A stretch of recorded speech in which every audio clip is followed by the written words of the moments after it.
ہمارے پاس جب لوگ آتے ہیں اور وہ داخل طریقت ہوتے ہیں تو ہم جو بنیادی چیزیں ان کو بتاتے ہیں تو ان میں سے ایک چیز یہ لازمی بتاتے ہیں کہ رزق پاک نہیں ہوگا تو باطن روشن نہیں ہوگا. یہ بنیادی بات ہے. اگر رزق پاک نہیں ہے تو میرے حضور نے ارشاد فرمایا کہ ایک بندہ سفر کر کے کعبۃ اللہ کے صحن میں پہنچتا ہے اور کعبے کے پردوں کو تھامتا ہے وَيَمُدُّ يَدَيْهِ اور لمبے لمبے ہاتھ کر کے کہتا ہے اے اللہ, لیکن اس کا کھانا حرام ہے, اس کا پینا حرام ہے, اس کا لباس حرام ہے, وہ غزیہ بالحرام, اس کو غذا حرام سے دی گئی ہے. میرے حضور نے فرمایا اس کی کوئی دعا قبول نہیں ہوگی. سفر کیا, جنگل پہاڑ کاٹے, سمندروں کو پاٹ کر کے آگے گیا, ہواؤں کے کلیجے چیر کے آگے بڑھا, مہینوں کی مسافتیں طے کر کے گیا اور کعبۃ اللہ کے سامنے کھڑا ہے, سین حرم میں مطاف میں کھڑا ہے, لیکن اس کا جسم حرام سے پلا ہے. اس نے جو پہنا ہے اس لباس کا تانا یا بانا حرام کا ہے, اس کو غذا حرام کی دی ہے, اس نے پیا حرام کا, اس نے کھایا حرام کا, تو پھر اس کا یہ سارا سفر رائے گاہ چلا جائے گا, اس کو کچھ نہیں. تو سب سے پہلی شرط اس عنوان سے عقل حلال ہے. اس کے بعد پھر صدق مقال ہے کہ آپ کی زبان جھوٹ نہ بولے. جب کوئی شخص جھوٹ بولتا ہے روحانیات تو دور کی بات ہے, اللہ کے فرشتے اس سے 1 میل دور ہٹ جاتے ہیں. جب کوئی شخص جھوٹ بولتا ہے تو حدیث پاک میں آتا ہے اس کے منہ سے ایک خاص قسم کی بدبو نکلتی ہے. اس بدبو کو ہم نہیں سونگھ پاتے لیکن فرشتے سونگھ لیتے ہیں, کیونکہ فرشتے انتہائی حساس مخلوق ہے اور وہ جھوٹ کی وجہ سے نکلنے والی بدبو کو سونگھتے ہیں. اللہ نے حضرت امام اعظم امام ابو حنیفہ رضی اللہ تعالیٰ عنہ کو یہ بصیرت عطا کی تھی اور یہ باطنی نظر بخشی تھی کہ جب کوئی شخص وضو کرتا تھا تو اس کے وضو کے پانی سے پہچان لیتے تھے کہ یہ کس گناہ کا مجرم ہے. جب بندہ وضو کرتا ہے تو وضو سے ہاتھوں کے گناہ جھڑتے ہیں, منہ کے گناہ جھڑتے ہیں, تو وہ وضو کے پانی سے اس بات کو محسوس کرتے تھے. اللہ نے ان کو وہ بصیرت عطا کی تھی, لیکن انہوں نے اللہ کی بارگاہ میں عرض کی مالک مجھ سے یہ چیز چھین لے, یہ چیز مجھے نہیں چاہیے. لوگوں کے بارے میں جو ہے وہ ایسا گمان پھر پیدا ہوتا ہے. تو فرشتوں کو اللہ نے وہ حساس جو ہے وہ پاکیزہ وجود دیا, اور ان کی حس ایسی ہے کہ وہ بدبو جو انسان بولتا ہے اور لفظوں سے جو اثرات نکلتے ہیں وہ محسوس کرتے ہیں. تو جب کوئی شخص جھوٹ بولتا ہے تو اس کے جسم سے, اس کی زبان سے جھوٹ کے ساتھ بدبو نکلتی ہے. اللہ کے فرشتے 1 میل دور تک پیچھے. تو مجھے بتائیے جو شخص جھوٹ بولتا ہو کیا اسے کوئی روحانی مرتبہ مل سکتا ہے؟ یہ سوچا بھی نہیں جا سکتا, یہ امکانات سے ہی نہیں ہے.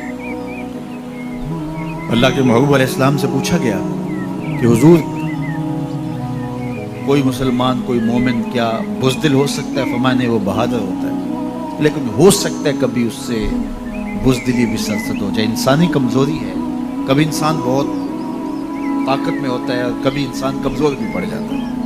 تو میں ہو سکتا ہے کبھی اس سے ہو بھی جائے. پھر پوچھا کہ بخل کر سکتا ہے؟ فرمایا نہیں, مومن سخی ہوتا ہے لیکن ہو سکتا ہے کبھی اس سے بخل بھی ہو جائے.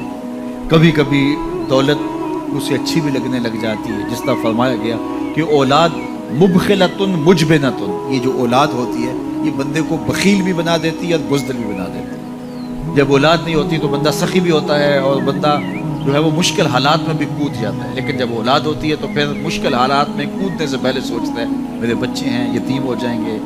اس کو یہ خیال آتا ہے, پہلے ایسے مال لٹاتا ہے لیکن اولاد ہو جائے تو پھر وہ اولاد کا سوچتا ہے کہ ان کے لیے کچھ میں جمع کر لوں. تو اولاد فرمایا میرے حضور نے کہ مبخلہ و مجبنہ, یہ بخیل بھی کر دیتی ہے اور یہ کمزور اور بزدل بھی بنا دیتی ہے.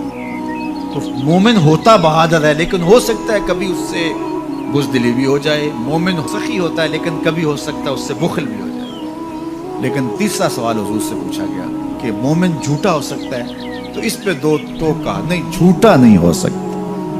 یہ نہیں ہو سکتا کہ مومن ہو اور جھوٹا ہو, وہ سچ بولنے والا ہو.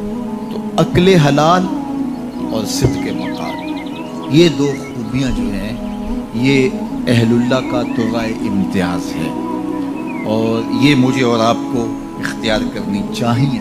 حضرت خلیل اللہ جب وادی غیر ذی زرع میں